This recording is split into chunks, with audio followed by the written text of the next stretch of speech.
Doctor দেখিয়ে তো এখন বাড়িতে যাচ্ছি।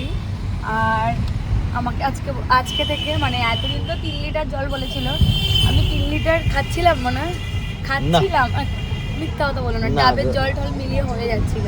আর আজকে তা বলে দিয়েছে আমাকে 6 লিটার করে। আমি শুধু ভাবছি আমি এমনিই জল খাই না, তার মধ্যে আমাকে 6 লিটার করে জল খেতে বলেছে।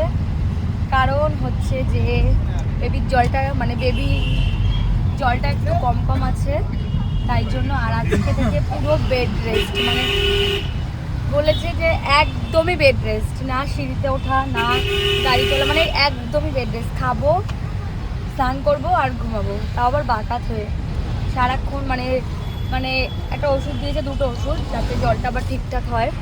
জলটা কমে গেছে। আর লাস্ট 4 দিন বেবির মানে কি বলবো ওটাকে, ওয়েটটাও আর কি ঢিলে হয়ে গেছে, যেহেতু পরপর এতগুলো অনুষ্ঠান ছিল।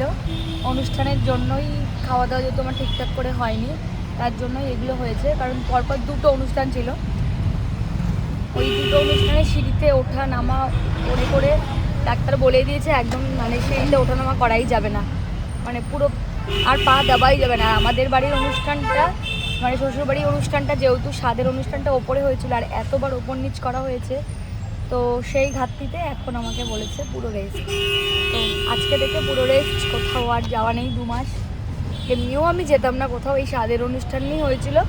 আর বাপের বাড়িতেই গেছিলাম, পুরো প্রেগনেন্সি জার্নিতে 2বার বাপের বাড়ি গেছি, 5 মাস কমপ্লিট হওয়ার পর আর এই স্বাদের অনুষ্ঠানে।